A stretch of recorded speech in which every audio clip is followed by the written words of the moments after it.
साध संगत जी बड़े प्यार से कहना। धन निरंकार जी सतगुरु माता सुदीक्षा शबिंदर हरदेव जी महाराज की जय।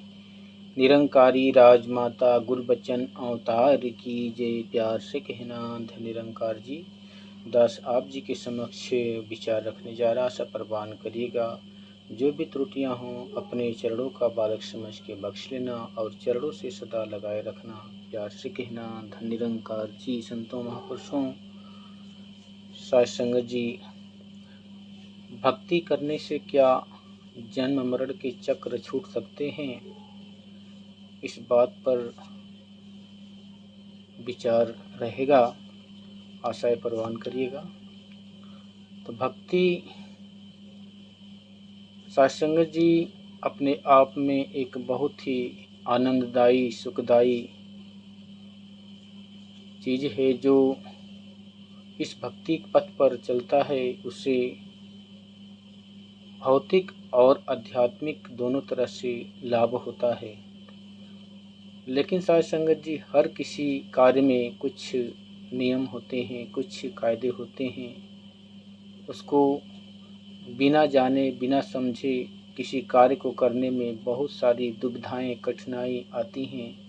ठीक इसी प्रकार भक्ति में भी यही भाव है कि बिन जाने अगर कोई भक्ति करता है भगवान को, तो साध संगत जी वो भगवान को प्राप्त नहीं कर पाता, अपितु इस जहाँ को पूजता है, प्रकृति को पूजता रह जाता है और इसी में अपने अनमोल जन्म मरण के चक्र में फंसा रहता है।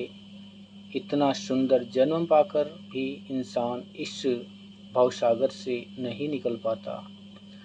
बड़े जन्म के बाद बड़े भाग्य से जब सतगुरु इस जहाँ में ज्ञान की डोरी फेंकते हैं, जो इस ज्ञान की डोरी को बिना जाने बिना समझे भी अगर पकड़ लेता है साध संगत जी, वो बिना प्रयास के ही इसे पार कर जाता है। लेकिन साध संगत जी सद्गुरु इस संसार में पहचानने के लिए बहुत ही मुश्किल है। सद्गुरु नाम बहुत सारे लोगों को रखा गया है, पर साध संगत जी सद्गुरु वही होता है। इसका सीधा सीधा तात्पर्य है कि कहा गया है कि अखंड मंडलाकारम व्याप्तन येन चराचरम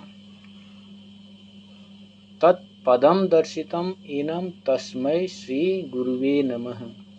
साफ शब्दों में कहा गया है कि जो अखंड मंडलाकारम पूरे ब्रह्मांड में जो प्रभु परमात्मा निराकार विराजमान है कण कण में, ऐसे प्रभु परमात्मा को जो दिखा देवे मिला देवे तत्क्षण, उसी को सद्गुरु कहते हैं। न कि किसी साधन बतलाने वाले, नियम बतलाने वाले या आशा धराने वाले या मंत्र दिलाने वाले ऐसे गुरु को सद्गुरु नहीं कहते साध संगत जी। इनके ज्ञान से उम्मीद की किरण लगी रहती है। जो कहा जाता है कि उम्मीद उम्र की मोहताज नहीं है। ये सांसें कब तक साथ देगी, इसका ठीक ठीक से अनुमान कर पाना बहुत मुश्किल है। इसलिए कहते हैं कि जब ते चेते तभी भला, कि जब भी इस भक्ति मार्ग पर पाँव रख दिए तो परमात्मा को पाने की चेष्टा करनी चाहिए, समझने की चेष्टा करनी चाहिए, प्रयास करना चाहिए कि भगवान को देख लें, जान लें। कि बिन जाने ही प्रतीत ना हुई, बिन प्रतीत प्रीत नहीं हुई, प्रीति बिना नहीं भक्ति दिरहाई, जो खगेश जल के चिकनाए। कि बिना भगवान को जाने बिना समझे प्रीत प्रेम नहीं होता और बिना प्रेम की भक्ति नहीं होती। भक्ति प्रेम की ही आधार पर चलती है। कहते हैं ज्ञान जो होता है परमात्मा का, वो भक्ति ज्ञान के बिना अंधी होती है। भक्ति ज्ञान के बिना अंधी होती है। इसलिए कि किसकी भक्ति किया जाए, समय के अनुसार देखते हैं कि जैसा समय आता है इंसान कभी किसी देवता की कभी किसी देवता की भक्ति बदलता रहता है, एक भगवान पे नहीं टिका रहता। इसलिए मन को स्थिर करने के लिए परमात्मा को जानना जरूरी है कि जो परमात्मा अनादिकाल से सत्य है, अडोल है, अथाह है, अगोचर है, अविनाशी है, अभेद है, अछेद है, ऐसे प्रभु परमात्मा को जानना जरूरी है। ऐसे प्रभु परमात्मा की भक्ति भी करना है। कहते हैं कि जिसने सूरज चाँद बनाया, जिसने चिड़ियों को चहकाया, जिसने फूलों को महकाया, जिसने सारा जगत बनाया, हम इस ईश्वर के गुण गाएं, इसी प्रेम से सिर झुकाएं। साथ संगत जी, तो ऐसे प्रभु परमात्मा को जानना जरूरी है। ऐसे प्रभु परमात्मा को जनाने के लिए सदगुरु ही अवतरित होता है, और सदगुरु एक समय में एक ही होता है। साथ संगत जी, इसलिए सदगुरु के चरण में आकर इस परमपिता परमात्मा निराकार को जानकर अपने जन्म मरण के चक्र को छुड़ा सकते हैं। ये आत्मा को कहा गया है कि ईश्वर अंश जीव अविनाशी चेतन अमल सहस्र राशि।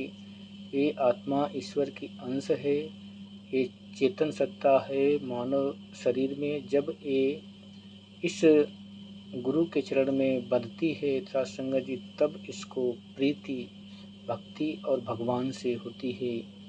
ऐसे पथ पर चलते चलते सत्संग जी ये अपने अंतिम लक्ष्य को पा लेती है। इसलिए सत्संग जी कहते हैं, संत मिलन को जाइए तज ममता अभिमान, ज्यों ज्यों पग आगे बढ़े कोटिक यज्ञ समान।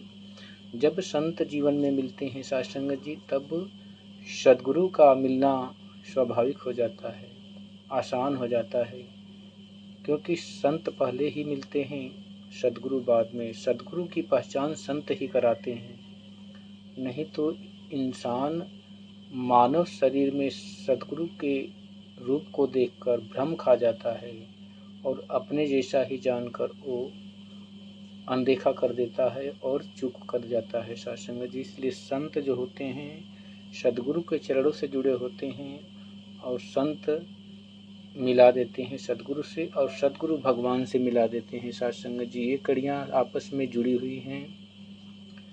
और उदाहरण के तौर पर देखा भी जाए तो रामायण में सत्संग जी बाली और विभीषण की मुलाकात भी कुछ ऐसी ही संतों महापुरुषों हनुमान जी से पहले भेंट होती है बाली की और सुग्रीव की। सुग्रीव जी को अत्यंत दुखी करके बाली उनके राज्य को हड़प लिया था, जिसकी कारण उन्होंने जंगल में छिप छिप कर रहना पड़ता था। लेकिन हनुमान जी की कृपा से जब भगवान श्री राम जी की कृपा का अनुग्रह पात्रता हुई, सत्संग जी उनके दुख क्षण मात्र में दूर हो गए, और लंका के रावण श्री विभीषण को अपने भाई ने लात मारकर जब रावण ने बाहर निकाला सत्संग जी, तब विभीषण जी ने भी हनुमान जी के आदेशानुसार श्री राम जी की संधि कर ली, जिसके कारण उनको अंतिम में लंका का राजा बनाया गया सत्संग जी। तो बिना संत के भगवान और सदगुरु का मिलना निश्चित ही मुश्किल होता है। इसलिए संत मिल जाएं तो भगवान मिलने में संदेह नहीं होता। सत्संग जी प्यार से कहना धन निरंकार जी।